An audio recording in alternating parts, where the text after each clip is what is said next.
Hello? Hey, we can hear you. We'll get started in 2 seconds.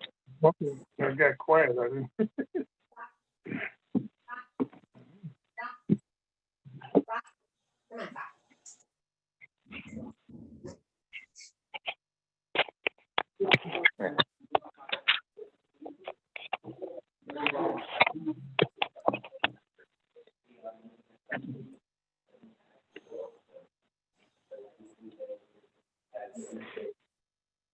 Okay, Tom, so the YouTube video is live now. What is it under? If you're on the channel, refresh the page, and then it should be like the first thing, and it'll say live. There it is. I got you. There you go. All right, awesome. So Melody, we can go ahead and get started. I just want to say really quickly, just as a few seconds ago, we're going to do a little switch. So the first thing, we're going to start with 5.4 and then do 5.5, and then we're going to circle back to 5.1, 5.2, 5.3. Okay. Just so you know. And then let me pull up the PowerPoint. Oops.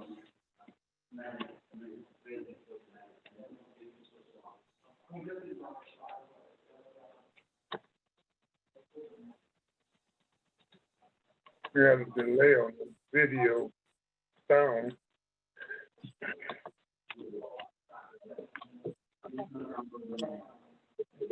And then let me pull up PowerPoint.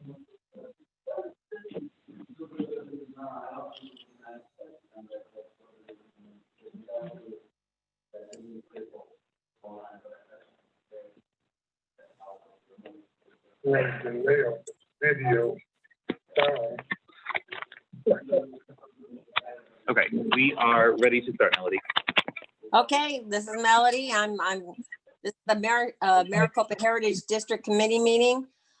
Thursday, obviously, June 25th. We are starting a little bit late. It is 5:44 p.m. and I am calling the meeting to order. Can I please get a roll call? Chair Brazil, Yes. Vice Chair Vanisdale, Present. Secretary Rodriguez, Committee Member DeGraff and Reed II, Here. Committee Member Vices, Committee Member Jenkinson, Here. Committee Member Gomez. Madam Chair, we have a quorum. Thank you so much. I appreciate that. Let's first take a look at our last minutes. The committee from minutes 2023. The committee shall approve the minutes from the February 13th, 2020 meeting. Is there a motion to approve the minutes from the February 13th, 2020 Heritage District Committee meeting? I make a motion to approve the minutes of last meeting. Great. Do I hear a second? Second. All in favor? Aye. Thank you. The motion just passed. I appreciate that. Today on the agenda items, we're going to start off with, are you ready? We're going right to the end. We're going to start off with HD 2006 as the Pinal County CDBG Specialist Savannah Anderson. She's going to open the discussion for public input on potential CDBG project ideas, discussion, and public comment. Good evening. My name is Heather Patel. I'm with Pinal County, and I'm going to do the presentation this evening. But first, I need to know who's on the phone and if there's any members of the public. I didn't hear anything of who was present. Just the committee, and I can get the names from you then? Okay. So there are no members of the public on the Zoom call then? They might be watching on YouTube, but they won't be able to speak. So comment as they comment only. Okay. All right. Okay, so the Community Development Block Grant Program is, am I supposed to arrow down or this one here? Oh, go this one? Nope. Okay. The Community Development Block Grant Program is a program through the U.S. Housing and Urban Development.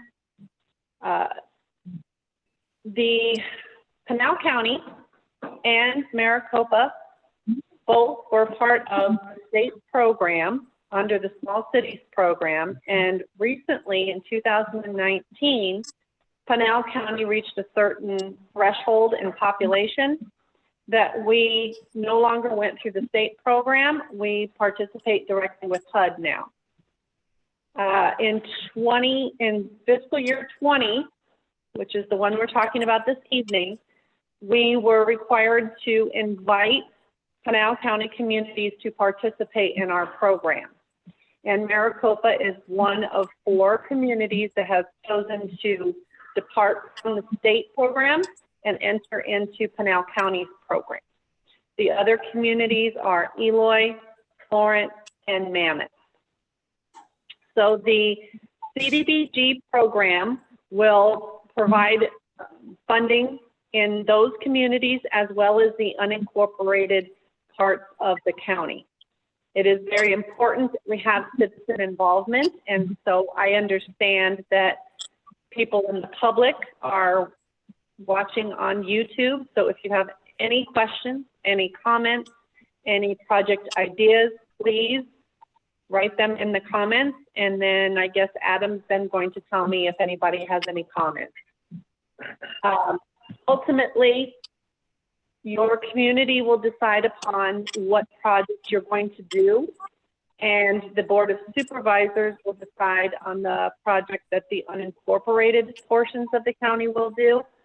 And then we submit that information to HUD. This evening is not just a conversation about what's going to happen in Maricopa County, or Maricopa, sorry, in Maricopa, but rather what will happen throughout the entire county. So we welcome comments from anybody on that. We are holding 4 public meetings. We had one in Mammoth and Eloy and Florence. This is our last public meeting. Our public hearings will be held before the Board of Supervisors in August and September.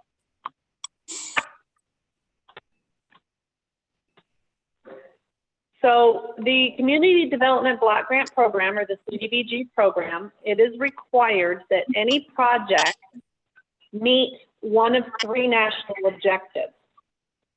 The first is a low to moderate income objective, which means whatever project we do has to benefit low to moderate income persons. Underneath that category are 2 subcategories.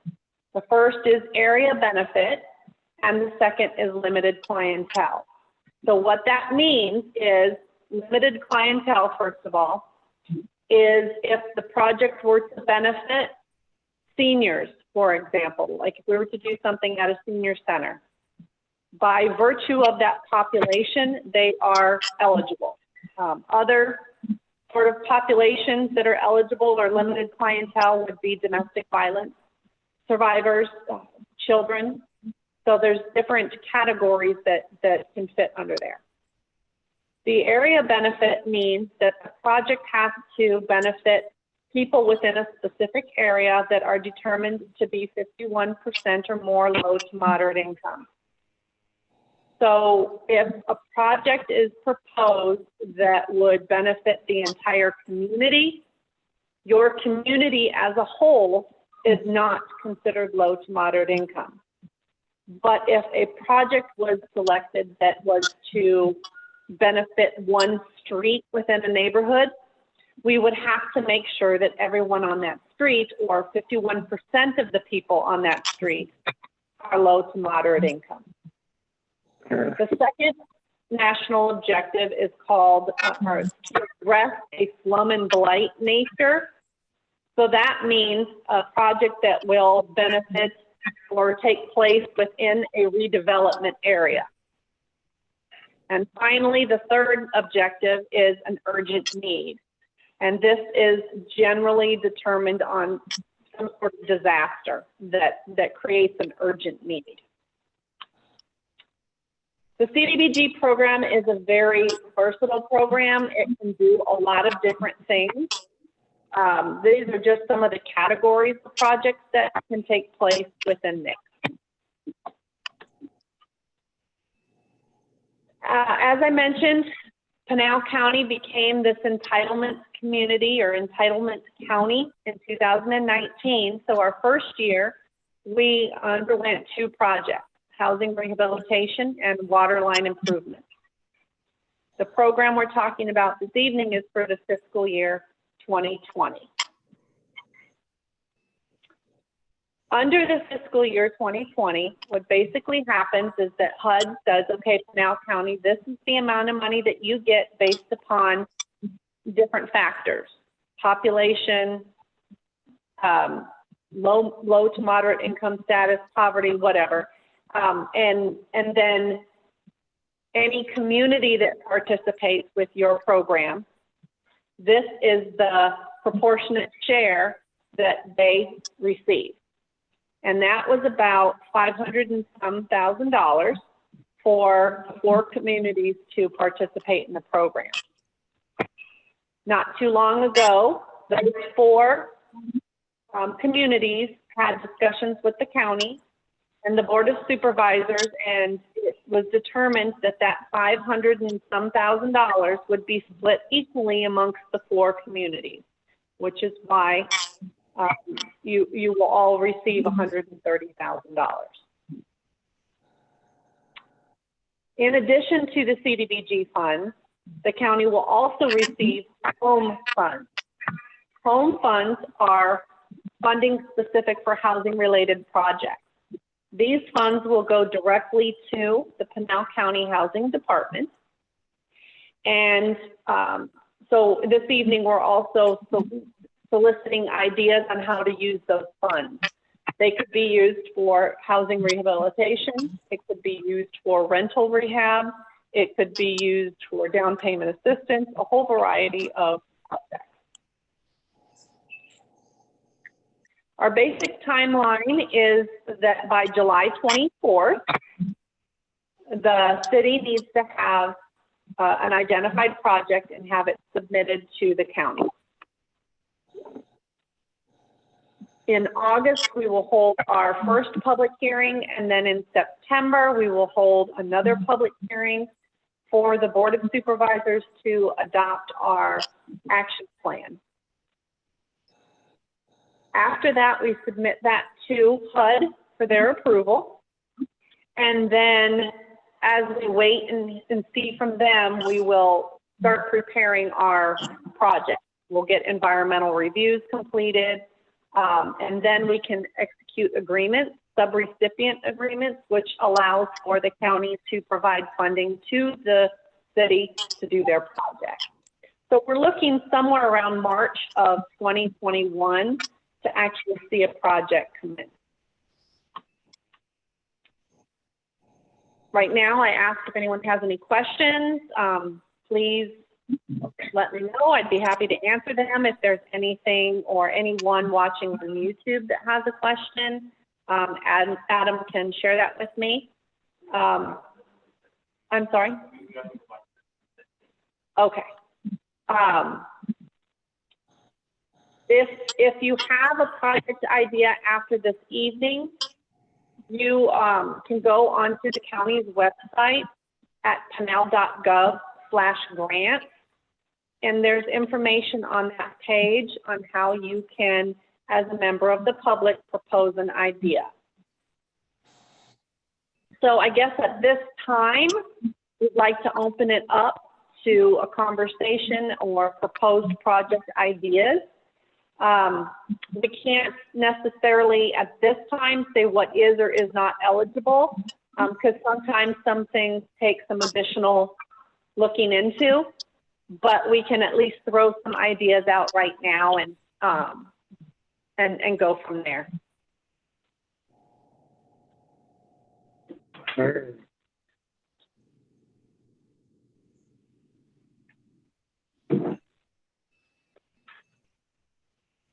Does anybody have any project ideas?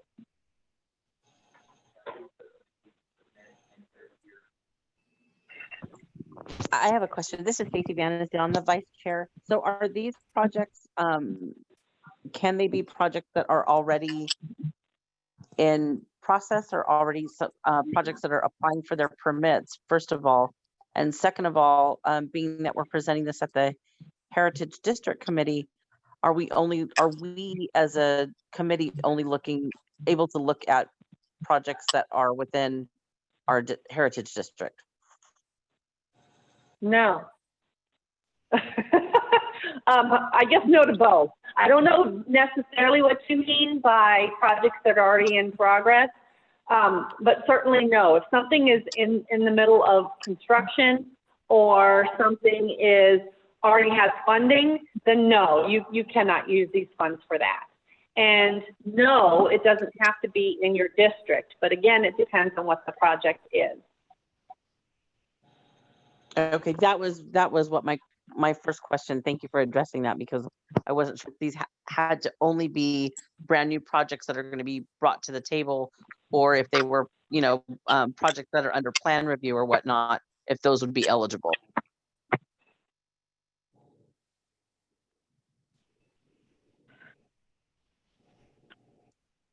Okay, sorry, Adam said somebody.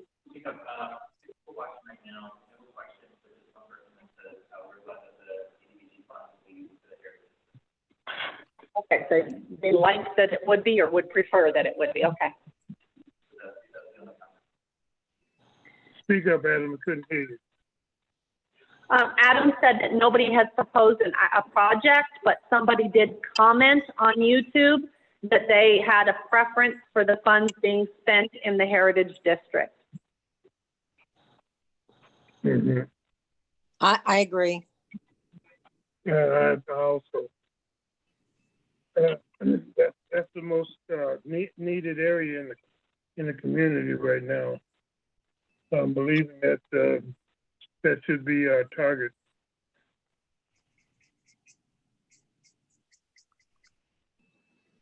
Okay, are there any projects in the Heritage District that you would like to throw out there? Is it possible, this is Melody, is it possible we can come back?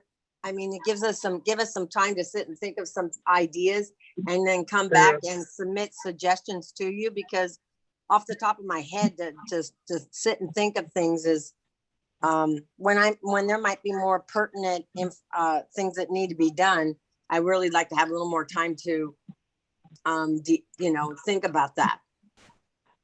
Well, so here's the deal. I'm assuming it would be Judy. I don't know for sure, but she's going to be the one that's going to submit the final project or application to the county by July 24th. So it is up to the city how you guys want to allocate that $130,000.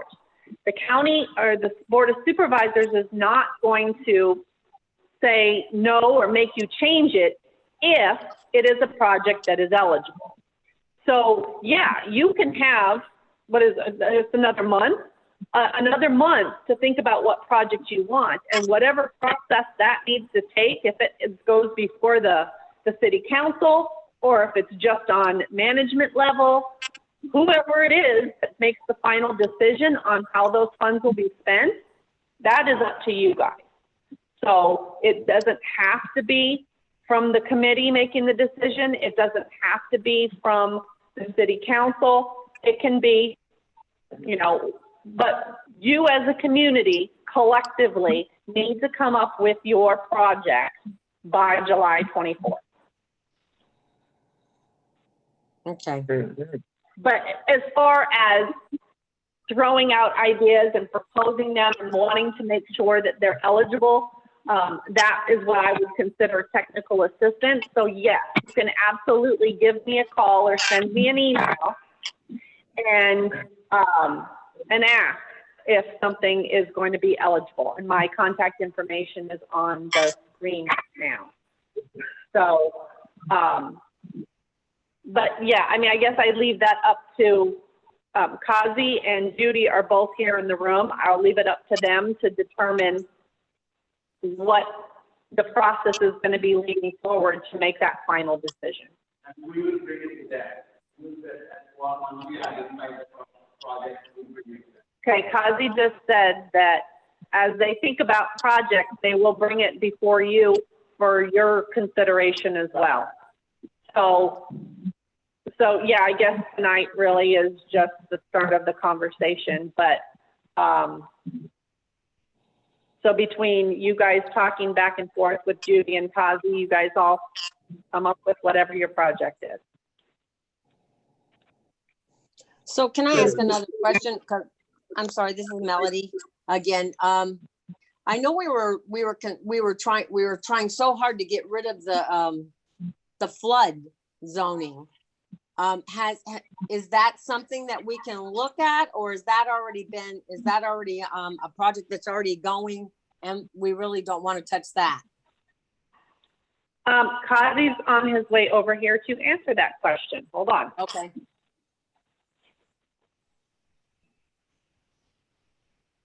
Good evening, Chair, member of the committee.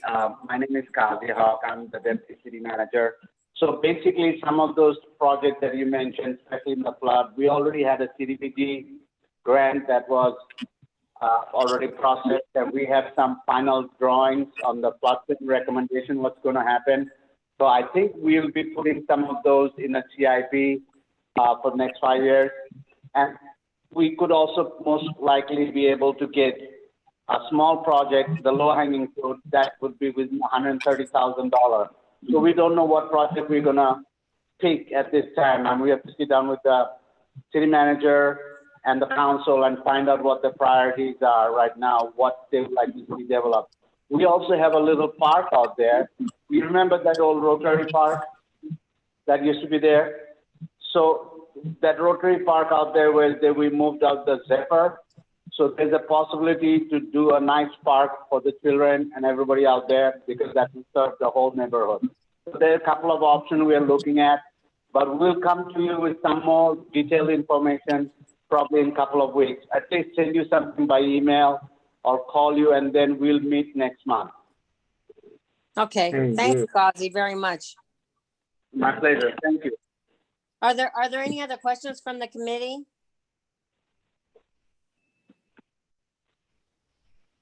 No, I appreciate the clarification. Thank you.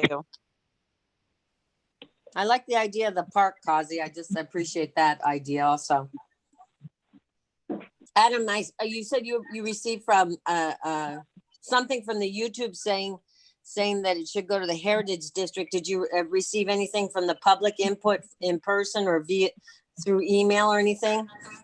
I received no feedback in person or via email. I got the one comment via the YouTube channel that's being live streamed right now that said they're glad that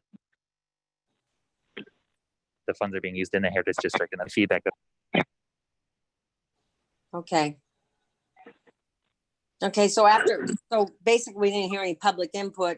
Any final questions or comments from the committee by any chance before we move on?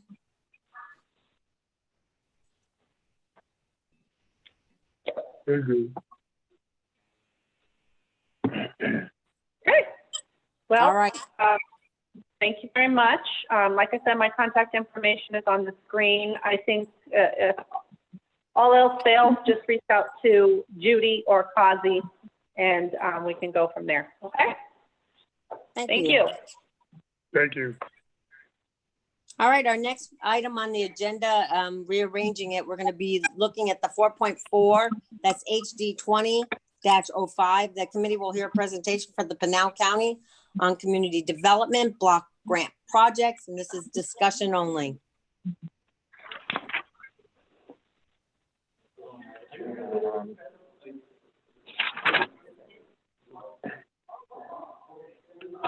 Sorry, Chair Brazil, we're actually going to do number 5.1. Okay, we're going to do 5.1. You guys are mad. Okay, 5.1. Where is 5. There is no 5.1.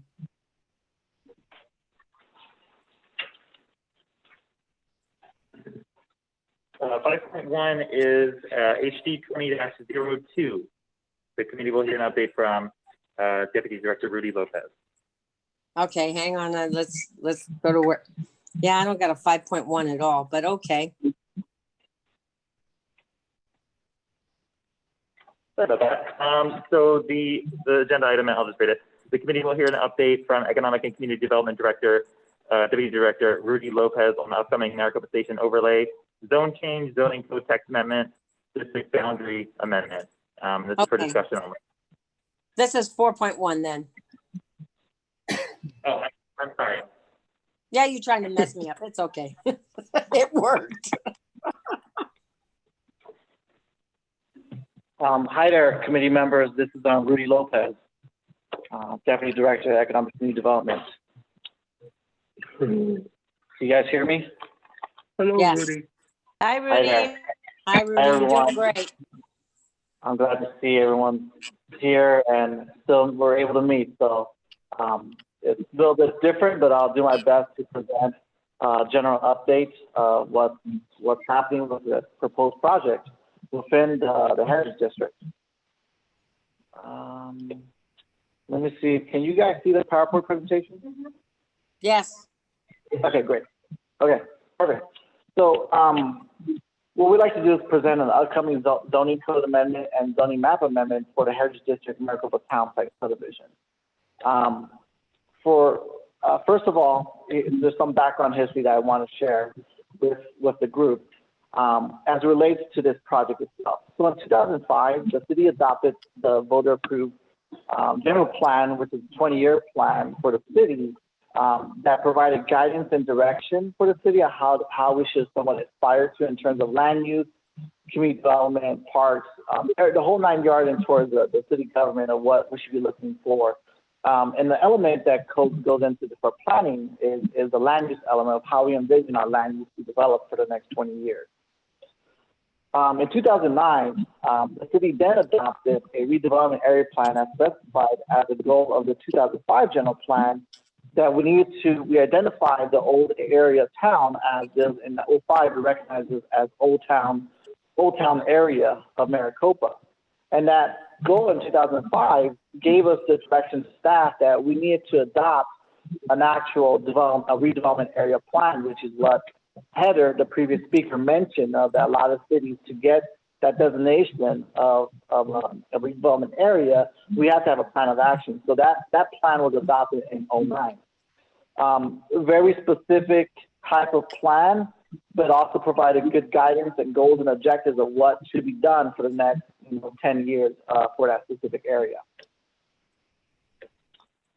In 2011, the city adopted architectural design guidelines as an objective of the 2009 redevelopment plan, and then these guidelines further assisted the city staff to give guidance on how development in terms of architectural theming standards should be envisioned for the redevelopment area, or at this point, we've already branded by 2011 the Heritage District area.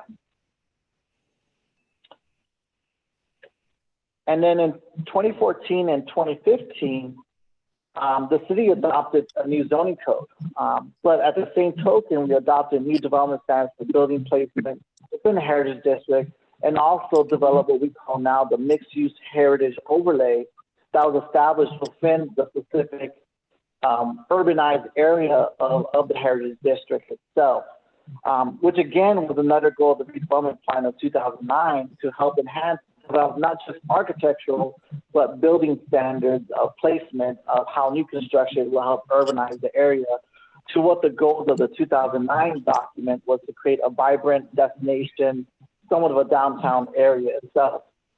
And over the past 11 years, we've seen a couple projects come into fruition in terms of design standards, such as good projects were the Don Pierce Fire Station and off of Edison Road that has some great architectural features that embedded from the design guidelines and standards.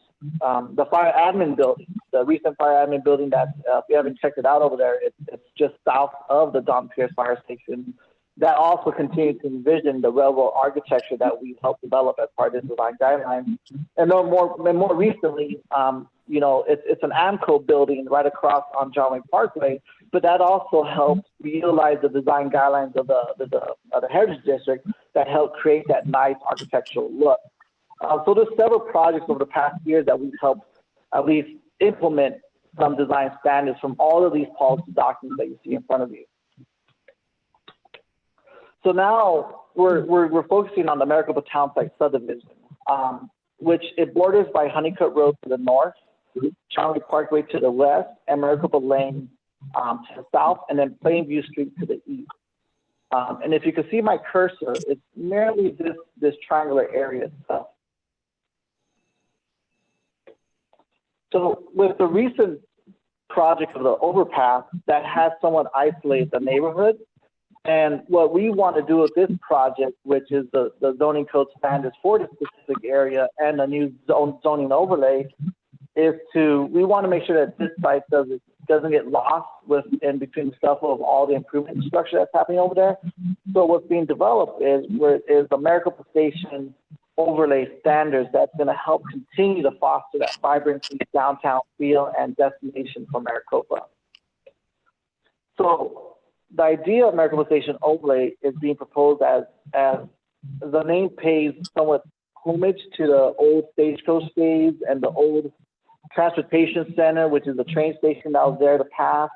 We wanted to go ahead and brand this area as a project of Maricopa Station to work around that concept of the Amtrak station and see if there's a way we can get some vibrancy and get some ideas of, if you see this image out here, it gives us a vision of what that potential train station could be in the future. Right now, the Amtrak is just a simple platform with a modular building, but what this document is going to give us guidance is more of a visionary idea of what that type of design guideline and standards we envision for the future for the area. So as part of this project goals of the zoning code standards for the Maricopa Station area is one, to implement the goals and policies and principles of general plan and Heritage District redevelopment area plan. Two, to enable and encourage new development within the Heritage District, which we've been able to do with the Maricopa Station overlay. We're going to continue that same goal as part of this overlay standard itself. To support a blend of higher density residential, higher intensity employment, office, civic entertainment, and institutional uses, as well as retail uses that are pedestrian friendly. We did also do that with the mixed use heritage, but we also want to invoke that as well as part of this Maricopa Station overlay. Encourage reinvestment, investment in adequate public facilities through quality redevelopment and improvement. One thing that we all know that we don't have proper infrastructure is sewer infrastructure. So we are going to continue that movement of ways for new construction to make sure that we have ways to either stub out new sewer connections and make proper connections when sewer is available. We are going to add that type of language in there, so no development is left behind in potential sewer connections in the future. Offer additional housing opportunities for residents seeking to live and work in an urban environment. Again, one of the goals from the 2009 document was to provide ways to live and work in the same location that you're at. So we're going to continue that same standard that was established in 2015 from the mixed use heritage overlay and continue that with this new overlay for Maricopa Station. And then lastly, is to ensure that new developments and redevelopments are designed to minimize traffic, parking, impacts of surrounding residential neighborhoods and create walkable environments. The key here with this whole area itself is creating a walkable, pedestrian-friendly type of environment. So these standards are going to help create those type of themes and standards for this triangular area, Maricopa Station area.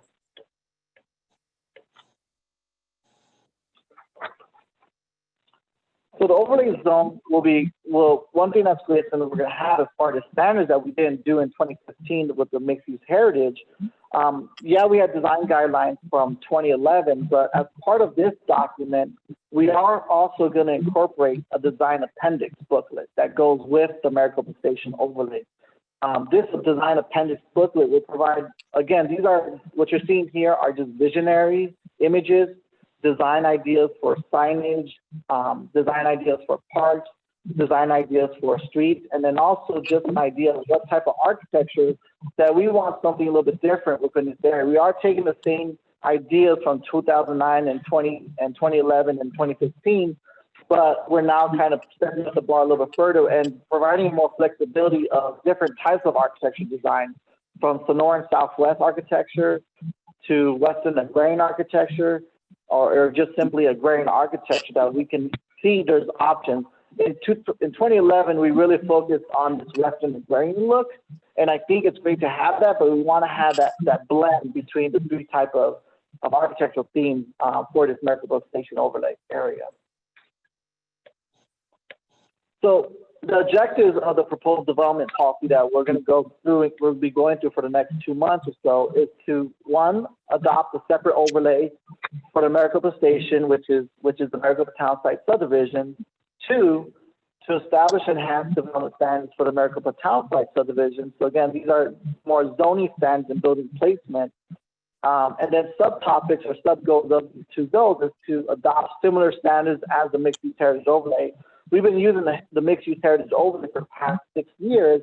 It has worked, but we are going to set the bar a little bit higher in terms of building placement, more clarity on what we've done from 6 years ago. And also adopt supporting design visionary design features. So having that design booklet that goes with the overlay is going to further enhance what do we need to see when it comes to new construction in this area. And then lastly is that, look, there's existing homeowners, existing dwelling units, and families there. In no shape or way are we trying to push anyone out, but we also want to allow for preservation of existing homes and for enhancements and expansions of those existing homes. In our 2015 overlay, we have opportunities where homeowners can still expand with carports or additions, and we had a mechanism to provide them a relief valve to go through a process with the city where they're not required to go through the new standards of what we see out there. So this will be applicable for new construction of new vacant, raw land, and also give opportunities for existing homeowners to still also enhance their properties, but still meet the intent of the Maricopa Station overlay. Mm-hmm. And then as it relates to proposed zoning code standards, the overlay will be very similar to the 2015 mixed-use heritage overlay. The idea behind an overlay zone is to not remove uses that's already been prescribed in the zoning code for these areas, other than just adding additional uses, giving a little more, homeowners to say, hey, well, if they're interested in doing a commercial intent, whether it's a home business, a newsstand, a convenience store, a coffee shop, a barber, a laundromat, a hardware store, a pharmacy store, we're going to add these additional uses as permitted uses within this area. We're not taking away anyone's rights of what they could do already. We're just adding on to the menu list of permitted uses for the area itself. An idea of these uses that we're allowing in addition, we're trying to limit the auto oriented type of uses, of drive-through restaurants and things like that. These are the type of uses that's going to help create that vibrant pedestrian destination center for the area itself. Lastly is our project timeline. So we want to give the Heritage District Committee members a heads up of where we're going at. We've been working on the standards for the past 6 months.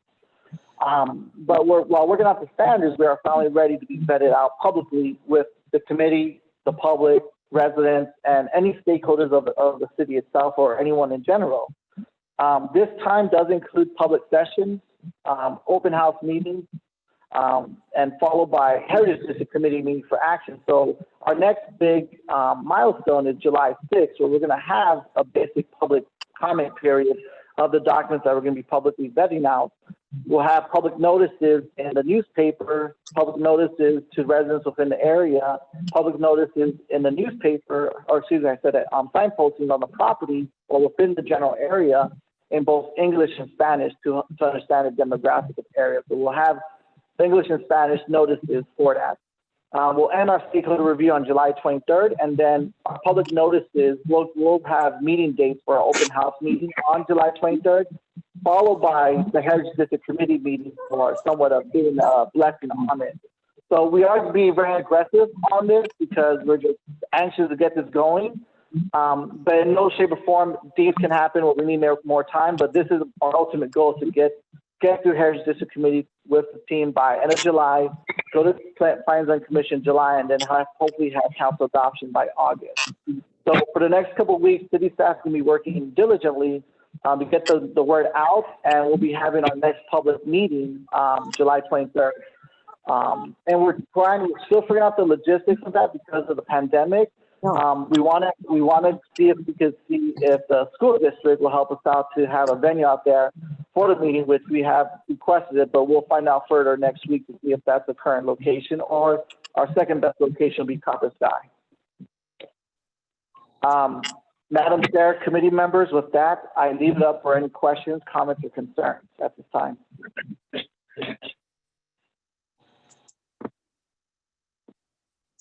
Well, are there any questions from the committee? The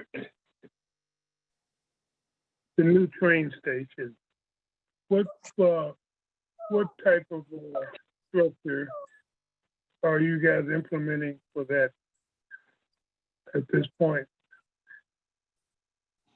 Because I'm thinking in the near future or the distant future, it should be a multi-purpose building, because the fact is the railroads might not be existing by then, you know? Yeah, no, and again, what you're seeing here is, and Madam Chair, committee member, what you're seeing here is simply just visionary ideas. There's a lot that has to go into it. Well, obviously, the city has no ownership of the railroad or the train itself, but those are partnerships that the city will have to make headway with the organizations, especially the railroad, to see what can be done. But this document and this appendix is not to be regulatory. It's going to be somewhat a working document in general when it comes to these design aspirations. And I'm sorry, committee member Thomas, I forgot to mention that, but I was just curious in regards to the fact that the structure, which should be, if it's being owned by the city and not within the influences from the railroads, I'm thinking that the structure should be conducive to the area. Not only that, but for more than one purpose. That's all I'm concerned about as far as the investment. Yeah, no, I hear you. Duly noted. That's all I have. And Madam Chair, committee members, I am going to work with Adam to give you guys copies of our standards and overlay and design guidelines. I had copies here. I didn't realize that you guys are not going to be in attendance. So I'm going to go ahead and send those copies via email. If you guys do want personal copies, I can print them out and they'll be available at City Hall as well, or at the library. We are going to keep copies at the library and City Hall starting next week. Great. This is a suggestion, Rudy. I mean, since we're talking about a train station in Maricopa, why is it possible we can go to the railroad and ask them if they'd like to contribute funds towards that? I mean, that would, since it's going to be benefiting them also. Yeah, Madam Chair. And again, just keep in mind, that is an idea. It's something that's not part of this project, but we do have staff members working with the railroad to see what we can do to maybe develop a train station within the area. And I know there'll be somewhat in great partnership to work with. We just don't know those factors at this time. Okay. But believe me, those conversations are happening for the type of vision that we have for this area. Great. Any other questions from the committee? All right, thank you so very much, Rudy. I appreciate your information. Perfect, and please stay tuned and look at our website. If you have any comments, concerns, please feel free to contact me personally. I'll be more happy to clarify the status. But you guys get copies email, and then if you guys want personal copies or hard copies, let us know. Then they'll be available at City Hall and at the library starting next week. Thank you. Thank you. Okay, Thank Adam, you. are we moving on to 4.2 or is it being rearranged? I'm asking this time. HD 20-03. Yep, 2003, 4.2. So the committee shall hear a presentation from the Economic Development Coordinator, Adam Shipley, about Arizona Cares funding and Maricopa Business Reemergence Program and the Maricopa Food and Aid Distribution Nonprofit Assistance Program. Oh my goodness. Discussion only. Thank you, Madam Chair and Committee. So that second program that you mentioned, if it's easier, you can say MFAGNPAP for short. I know Oh, yeah, a little bit that's of just a really long thing there. a little bit of a word salad. So, these programs, this isn't relevant to Heritage District, but I did just want to make the committee aware of these programs. So both of these programs are made possible by the federal coronavirus, the CARES Act, which was passed by Congress and signed in late March. So that federal funding, some of it went straight to certain jurisdictions. So some of it went straight to Mesa and straight to some counties. And then some of it went to the state, which was then filtered down to the jurisdiction. So I'm not sure how the determination was made on that, but our funding was sent to the state and then filtered through to us. So we just received it recently. So it was signed, federally in late March, but it was, kind of slow to filter through. So we just got the funds recently. We've got, the city received $5.9 million approximately. And actually the funding is allocated for city staff, for personnel, to make up for lost income that jurisdictions may be receiving, with taxes and everything, with people purchasing less and taxes being lower for a city. But the city of Maricopa is actually really financially healthy. So we are actually passing on about 1.6 or 1.7 million dollars of the 5.9 million that we received to our small businesses and nonprofits, because we don't need the full 5.9 for ourselves. So we're passing some of that funding on.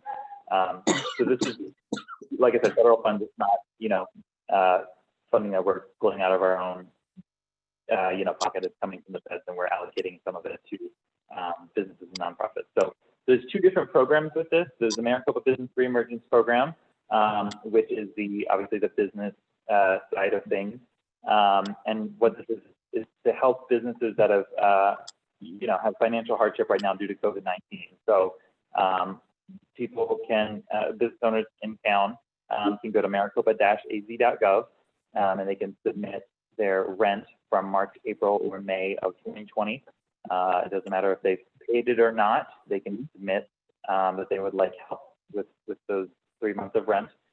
They can also submit any PPE purchases that they've made recently, any face masks for the staff, or the plastic shields at the registers, and they can also submit some invoices for PPE that they will be purchasing and receiving up through Halloween, October 31st of this year. So the 3 months of rent and PPE pass and PPE through Halloween that they can receive financial assistance with. Home-based businesses and businesses that have received PPP and EIDL and other federal funding are eligible. It's not just the commercial businesses that have physical space in town, and it's not, we're not including businesses that have already received federal assistance. What we are doing, though, is if you do have a physical space in town and you have already received physical or federal financial assistance, you are, sorry, if you have commercial space, or if you have not received financial assistance from the federal government, then you're a higher priority. So we're not telling home-based businesses and people that have received federal funding no. We're just saying, if we don't have enough to give everybody what they wanted, the people that already got some assistance and that are working out of their homes, they might not get as much, than a commercial space that hasn't received any help yet.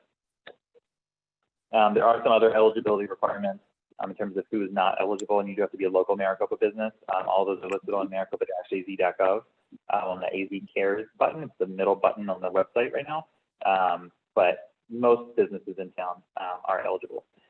So that's the business side of things. The nonprofit side of things is the Maricopa Food and Aid Distribution Nonprofit Assistance Program. And this is the same, this is the same thing. We can help with March, April, and May 2020 rent. We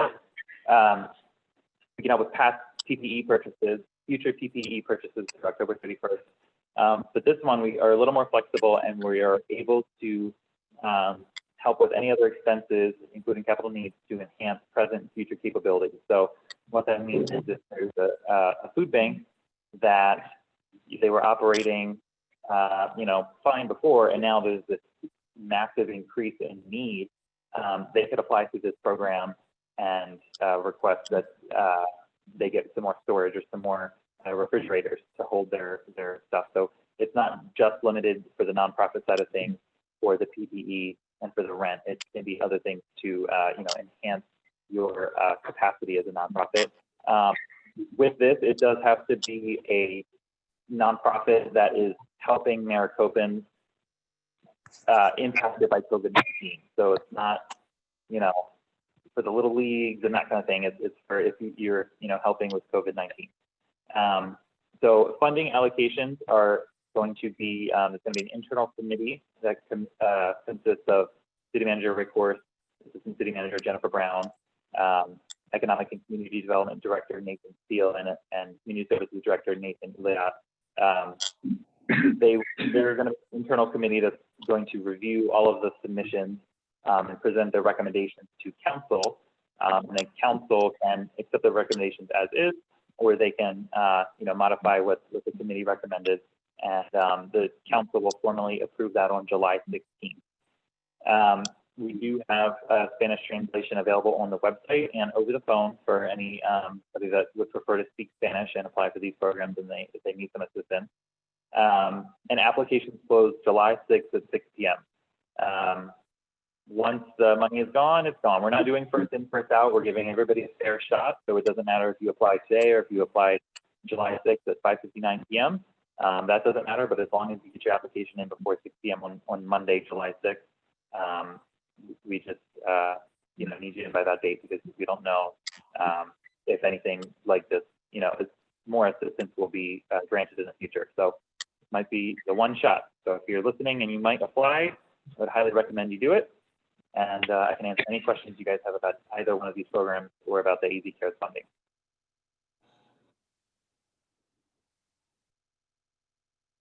Can I ask, you said that the city's doing really well. You said, how much did the city get? Was it 5.9 million? Approximately, yep. It was? So it's approximately 5.9 million, and it's allocated with the intent that we can pay for personnel and we can pay for, to make up for lost revenue, but we don't have enough lost revenue that we need the full 5.9 million. So we're channeling that 1.7 million back into the community through these two programs. But we obviously must have had a good sized loss of income, because the majority of that 5.9 is staying with the city. So it's going to some different things that will help. It's not necessarily a loss of income, but it's the same thing with the businesses. I mean, there are businesses that are doing just exactly the same level that they had at last year. Now there's this extra cost of the PPE that they need, the plastic shields for their tables and the, one-use menus. There's some kind of new wipeable menu or something depending on the business. So the city's doing fine, but we are using, the portion of the 5.9 that we're keeping to help with PPE for like law enforcement and that sort of thing. So we're doing fine, but it's an extra expense. Just like for the businesses, it's an extra expense, even if they're doing okay. Now there's this new thing that they have to pay for. Will there be anything listed showing us where the money's going? I mean, that's a lot of money. I'd sure like to know where it all went. For the whole 5.9 or for? Yeah. If that's a lot of money that we got for funding. I'm kind of interested as a citizen for the city to find out where did all that go? Sure. That was, I believe that was voted on by council, the full allocation of where that would go. I don't know off the top of my head all the numbers and where, online that's accessible, but that is public information, and I can look that up and send that to the committee.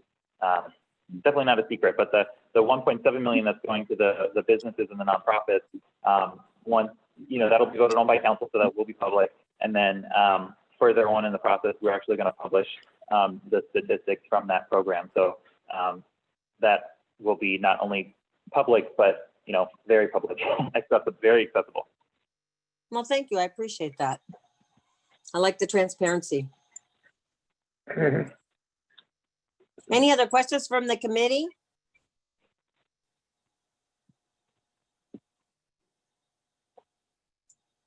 Okay, thank you so much, Adam. That finished the 4.2 HD 20-03. Now we're gonna go to 4.3 HD 20-04. The committee will hear a presentation from the Revitalization and Transit Coordinator, Judy. Hello, Judy. Judy Ramos on projects and in the Heritage District. Again, this is discussion only. Yes, and give me a second here. I got to get myself a little. Can everyone hear me?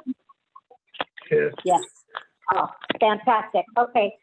Yes, this is Judy Ramos, Madam Chair, Vice Chair, and committee members.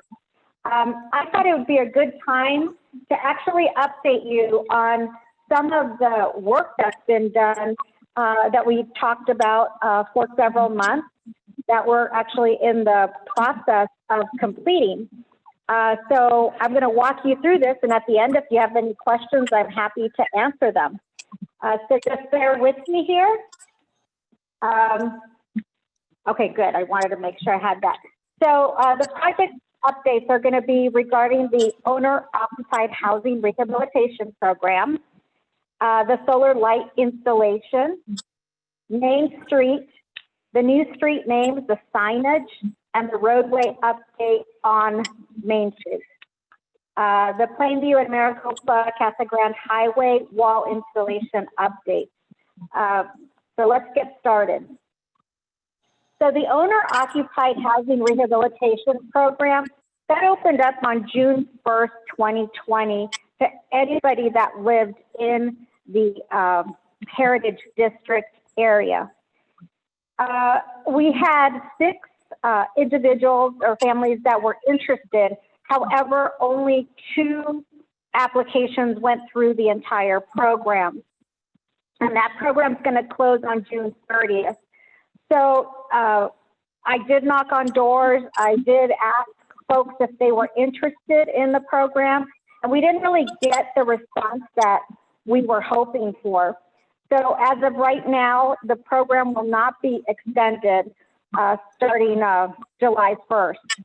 So we're going to close it, and then perhaps we'll relook at it to see if we're going to open it up again. The next, yes? Do you know why there wasn't too enthusiastic about it? I think it's a combination of factors.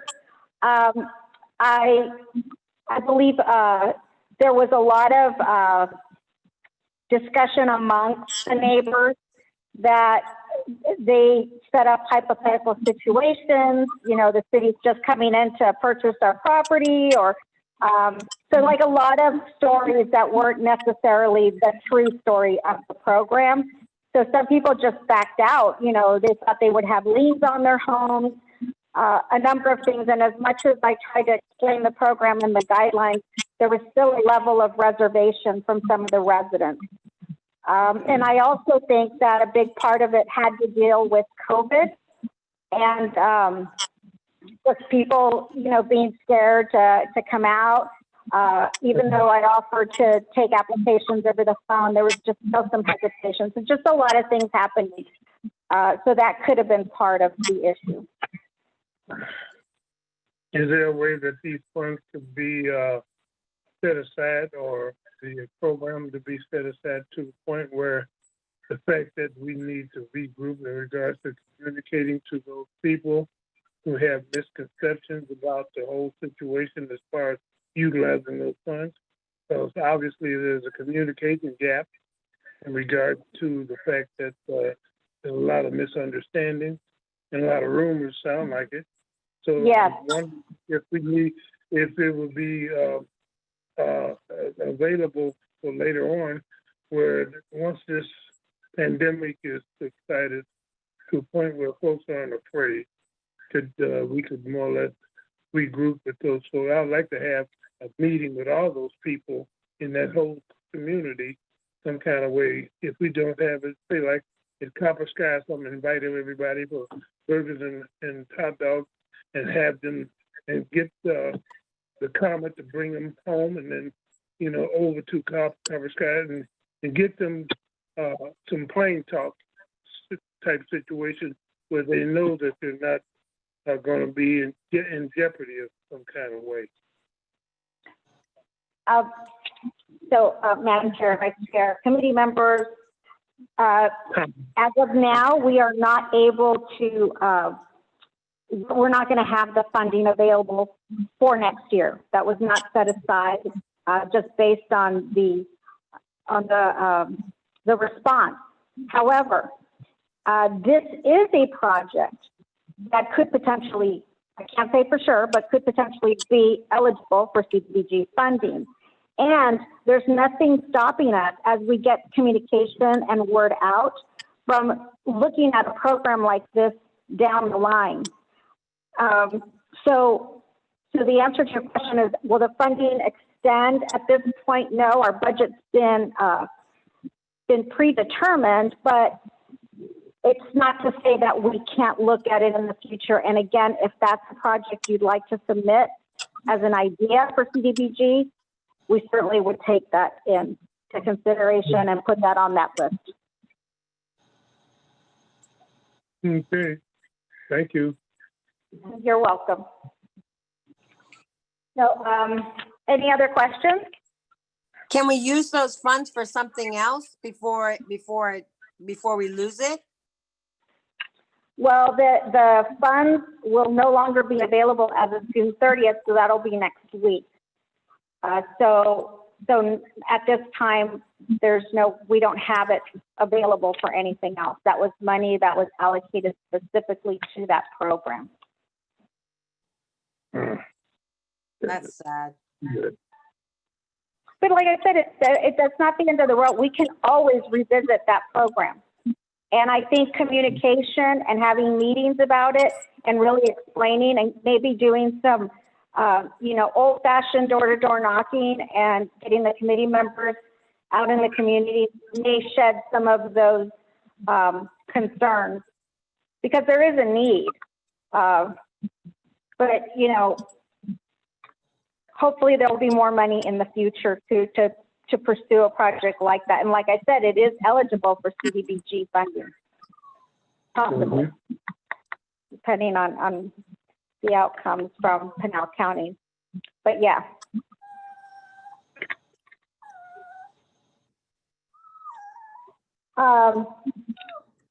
Anything else?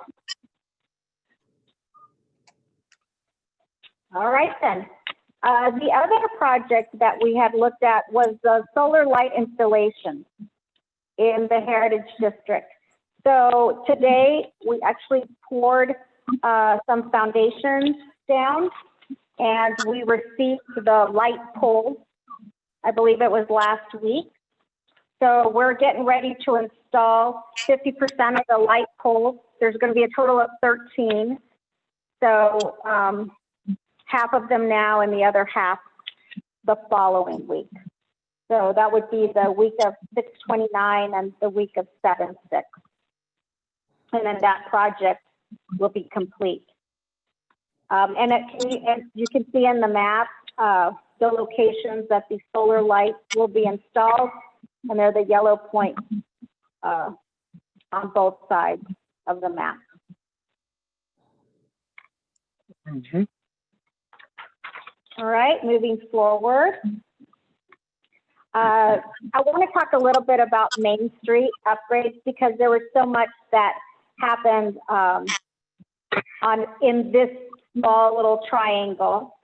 So one of the things that we first started with was the new street names, and we took those out to vote to the public. We got a lot of great responses. And then in February of this year, City Council approved the new street names.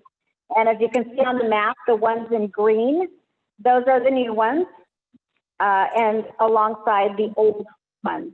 And this kind of goes back to like our whole idea that Rudy was discussing about the new design guidelines and in the new feel. So we wanted to be able to give it new names that would go in line with the whole idea of that heritage or the Maricopa station. So those were approved, and as part of the process, when we had the new street names, there was a really nice article that went up in the in Maricopa March 2020 edition that talks about some of the improvements. So I hope some of you read it, but if not, we still have copies here at City Hall. But it talks about the new street signs and all the improvements that were happening through the Heritage District. So I want to bring that to your attention just in case some of you didn't see that. Also, as a result, once we picked the street names, we installed brand new street signs at every intersection in that area. So you can see the one, I have a live photo I just took today. It was at Main Street and Cesar Chavez. The street signs are very nice, and they're following that that proposed design guidelines that are already out there. So I love them. I think they're beautiful. If you haven't taken a drive over there, please do.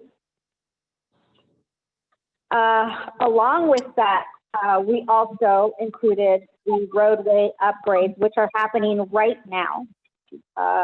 They're out there every day, Monday through Friday from 5 to 2. And Nesbitt Contracting has a schedule for those improvements, and they're scheduled to be completed by, let's see, I had that date. I think it was September 1st of 2020. And this is all along the former Pershing Street Drive, which now is Main Street. And as you can tell, there's a landscape plan at the bottom, which shows the new trees, areas for parking along the street, sidewalks, and it calls for lighting.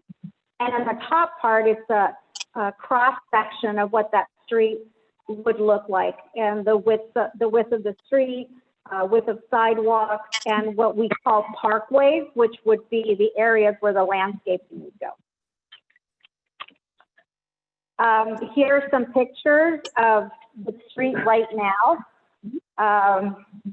As you can see, there's a lot of construction going on, and it's basically they're just allowing local traffic in right now, but in a few months, the street is going to be completely different. So we've been working with a lot of the homeowners, knocking on doors, keeping them aware.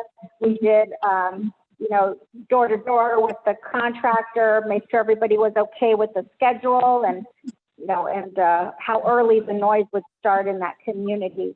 And everyone's been wonderful to work with. That's the information I got today, that the residents have just been fantastic. So everyone seems to be really happy with these improvements. And the last one is the Plainview and Maricopa Casa Grande Highway wall installation. These were the preliminary drawings. So this is pretty much kind of the idea of what this wall, I guess I'm going to call it a screen wall, is going to look like. And when I was out there today, I took some photos of it, and I don't know if you can see in the central picture, that's that column that is called for in the drawing. And as you look down both plain view, and then the Zephyr's covered up right now, but the top photo is the Zephyr. You can see that same theme is going across the street. The one's on plain view close to the Maricopa Station area, and the other one is where the administrative offices are. But it's a very nice project, and it's coming along very quickly. I do not have the schedule yet. I wasn't able to reach the contractor to get the completion date, but once I get that, I'll send it over to you so you can have that on the radar. And that's it. Does anybody have any questions, any comments? Is that wood head fence, is that composite wood, or the makeup of the posts and also the the fences itself or screen? You mean in this? I don't know, but I need to get that from the contractor. So seriously, what kind of maintenance is going to cost? That's all. I'm sorry, what kind of what? How much is going to cost to maintain it? I don't have that answer, but I can certainly ask. So you want to know if it's a low maintenance screen wall? Yes, ma'am. Okay, so I'll get the cost for maintenance. All right. Any other questions?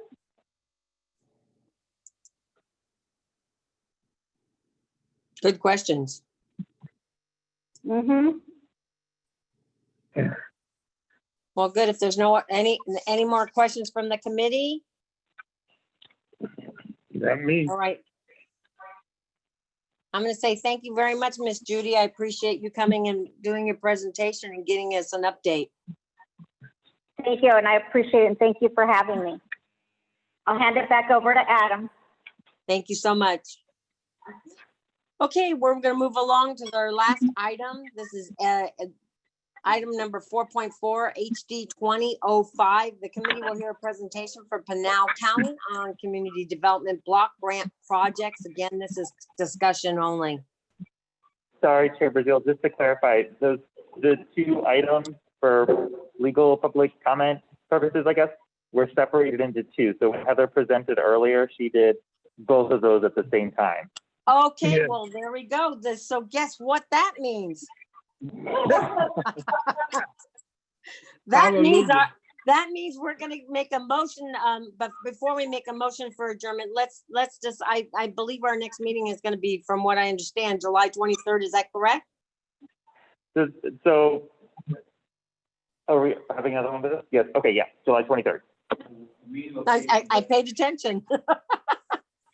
Okay, so we'll put that down on our calendars. Everybody put that down on your calendars for July 23rd for our next meeting. Is there a motion to adjourn the June 25th Heritage District Committee meeting?